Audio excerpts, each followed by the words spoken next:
The story in Zelda Tears of the Kingdom is somewhat outside the boundaries of Zelda games that have come before it.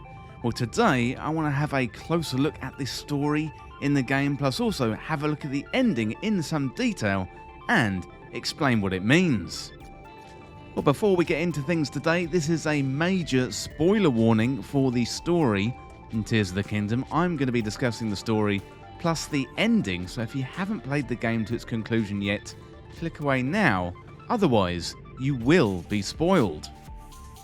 Well, depending on how you play Tears of the Kingdom, the ending could be very confusing as the story goes all kinds of places in this game. The Dragon Tears questline is one of the main routes to getting all the story and the lore, plus, at key moments in the game, you do also get additional flashbacks and memories.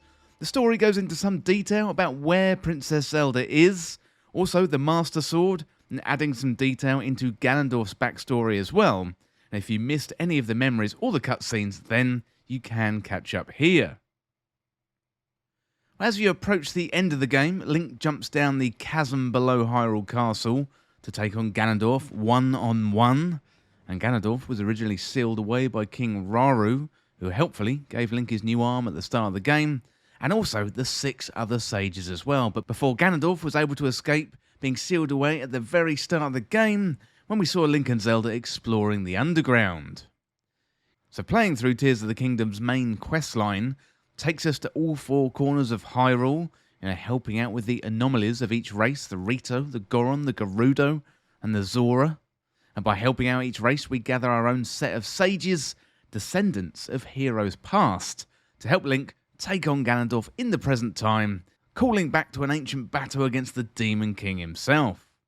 Well, after diving into the depths and exploring for some time, we face off against Ganondorf's army.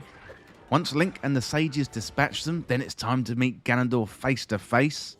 At first, he's in his mummified state, but he's able to cast a spell and return to his regular form. And then once you've beaten back Ganondorf in his regular form, he levels up through the power of the Secret Stone into the glowing Demon King. And the fight at this point gets much harder, plus you'll also have to face off against copies of Ganondorf, which is where the sages really come in handy, so I definitely recommend checking out all the anomalies at the 4 corners of Hyrule. Defeat this form of Ganondorf and then the story really takes a wild turn.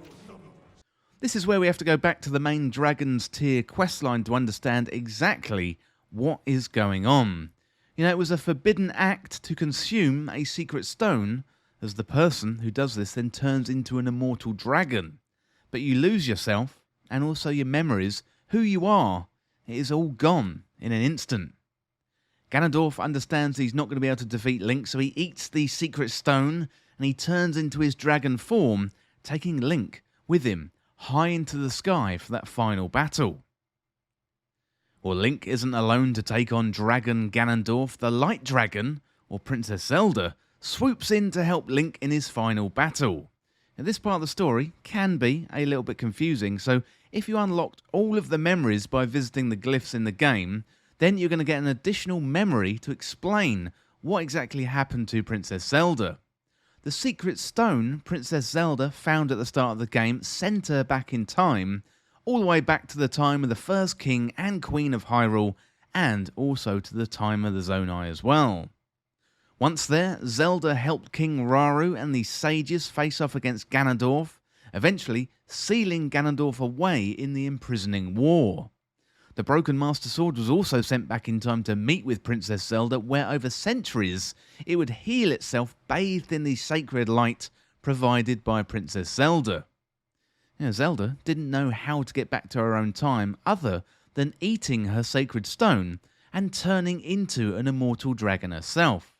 She was warned that she would lose her mind and she would no longer be herself, but this was the only way to repair the Master Sword and get it back to Link, where he could take it and use it in the battle against the Demon King Ganondorf.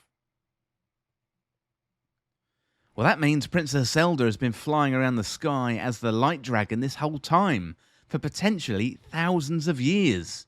She most likely will have been flying around the sky during the events of Breath of the Wild, although perhaps she was maybe flying too high. We get confirmation of this story as the story is carved in stone before the events take place.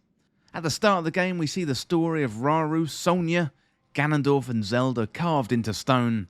But when we go back for the final showdown against Ganondorf, we can remove the rocks covering the other murals, revealing Zelda taking the Master Sword and also turning into the Light Dragon. I would imagine most players get the Master Sword at some point throughout the game in preparation for the final battle, but if you don't get the Master Sword, then the Light Dragon still swoops in and allows Link to take the sword before the final moments of the battle, where he plunges the Master Sword into the middle of Dragon Ganondorf's head, through that secret stone and defeating Ganondorf once and for all.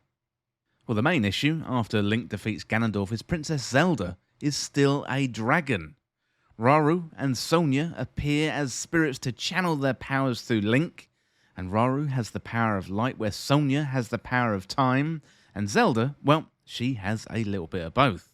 And somehow all of this combines to turn the Light Dragon back into the Hylian Princess Zelda, therefore saving Hyrule and saving Princess Zelda once again. There's also one final story moment if you completed all the main story quests before the final showdown with Ganondorf. So Link, Zelda, Pura and the sages gather together at the Temple of Time on the Great Sky Island. Mineru, Rauru's sister and the Spirit Sage, says she's been keeping her spirit alive since the time of Rauru and Zelda when they sealed away Ganondorf in the imprisoning war, but now it is finally time for her spirit to rest. With Ganondorf defeated, her spirit fades away once and for all, and that is it. Ganondorf is defeated, Hyrule is saved, Princess Zelda is a Hylian once again, having restored the Master Sword over thousands of years, plus we've got a new era of sages to protect Hyrule. I think it's down to personal taste whether you like the story in Tears of the Kingdom. I've seen reports of people loving it. I've seen reports of people hating it, to be honest. But I would love to hear what you think down there in the comments. Whatever you think about the story overall, I do think there are some unforgettable moments in Tears of the Kingdom. That opening with Princess Zelda and Link exploring underground, where Zelda revealed their links to the Zonai, then they continue their exploration only to find mummified version of the Demon King trapped under Hyrule Castle. Then we got pulling the Master Sword. That is a highlight of every Zelda game, but particularly this one. It's a great adventure, finding the Light Dragon, landing on its back and pulling the recovered Master Sword from the dragon itself is a moment that I'm not going to forget. When we first realised Zelda is the Light Dragon, well, that was another wow moment. And then finally, the showdown with Ganondorf himself. Yes, there are major holes to pick in the story for sure, but overall, I really enjoyed it. Well, let me know in the comments what you think about the ending to Zelda Tears of the Kingdom, and that is it for this look at the end of Zelda Tears of the Kingdom and also the major story beats as well. And as always, thank you so much for watching or listening. For more Tears of the Kingdom content like this, you can hit that subscribe button down below and subscribe to Triforce Times, or you can follow me on Twitter at Triforce Times. Well, if you enjoyed this video, you have found it useful, liking and sharing the video would really help me out. Otherwise, check out all of the other Tears of the Kingdom content on the channel. Well, thanks again, and I'll see you soon.